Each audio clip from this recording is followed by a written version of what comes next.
intention, another one is engagement, and the other one is online presence. These are, I think, the keys for your venture, if you will, into social media.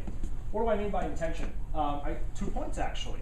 Start with why. There is a great author by the name of Simon Sinek, S-I-N-E-K, and he writes this book, Start With Why. And he talks about what is it that wakes you up in the morning and causes you to put your feet on the floor and do what you do. Now, I'm a real estate agent, and so I should be, since I'm suggesting you read the book, I should be able to answer that question for you. So when it comes to real estate consumers, I can tell you that my why is not the greenback. It's not the money that I put in my pocket. That's a result of what I do. My why is that the consumer has been hosed for 30 years in real estate. And it's up to me to make it better for the clients that I deal with. I want them to experience world-class service. I want to meet their goals, and I want to put their priorities first. Everything else falls after that. That's my why for my real estate consumers. That's number one of the intention. Number two is have a plan. Again, I keep referencing that we're here.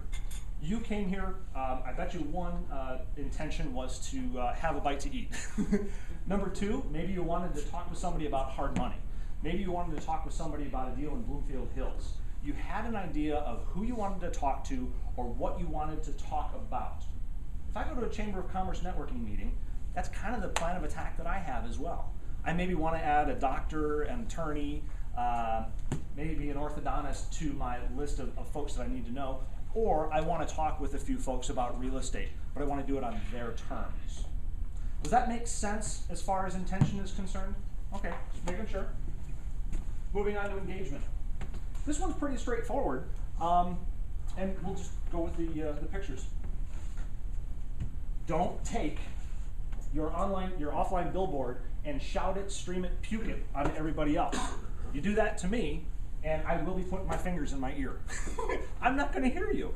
That's why Jeremy gave me a jingle, because he found himself going, wait a minute, this guy hasn't tried to sell me anything. He hasn't talked about deals he's done. He hasn't talked about listings that he's gotten.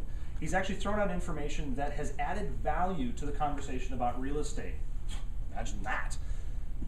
There is a great guy out there by the name of Chris Smith. If you're on Twitter, his handle is TechSavvyAgent. If you're reading blogs, it's TechSavvyAgent.com. And I have to give full attribution to this guy. He said for your sphere of influence, and he caters mainly to real estate agents, he said for your sphere of influence online, you need to aggregate, filter, rinse, and repeat. I'll repeat that again. Aggregate, filter, rinse, and repeat. Real estate agents, again, when the internet hit real estate agents' jobs, their definition kind of changed. No longer did all the information get held like this by the brokers.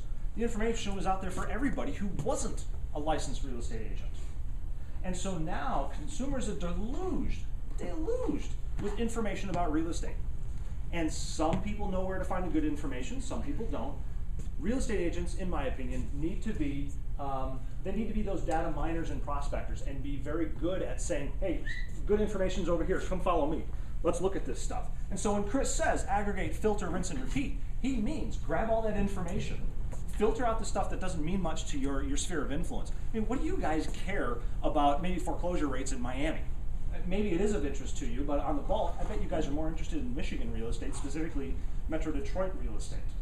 So that's the filtering part. And rinse and repeat is just a slang way of saying just keep doing it, because your sphere of influence will appreciate it and they'll respond to it. So it's kind of where Jeremy came and started with that phone call. So this is what you don't want to do. You don't want to be the kitty screaming at the other kitty, because we'll all put our ears in our fingers in our ears. Rather, what you want to do is you want to be all ears. When you're out there interacting on Twitter and interacting on Facebook, keep your ears open. What's the conversation going on in your sphere of influence? What are they talking about? Are they talking about the hockey game last night? Are they talking about how the Lions suck this year again? Are they talking about how difficult it is to close a deal because of underwriting? Are they talking about how difficult it is to get a hard money lender to even stare at this one particular deal that you're doing? Be attentive to the conversation that's going on with the people that you are following. And I put this in here very simply as the truth. You have to. You have to shoot as straight as possible. As a real estate agent, I have to. I have a fiduciary responsibility to my clients. I kind of carry that over into the realm online. Even if you're not my clients, you're people that you deserve to have the truth. You need to know what the truth is out there. So be all ears. throw on information that is aimed at the truth, that is the truth, and obviously you're going to be doing just fine. You will have people that will listen to you. You may not get that tactile feedback that you want, but people will be paying attention. There's no question about that.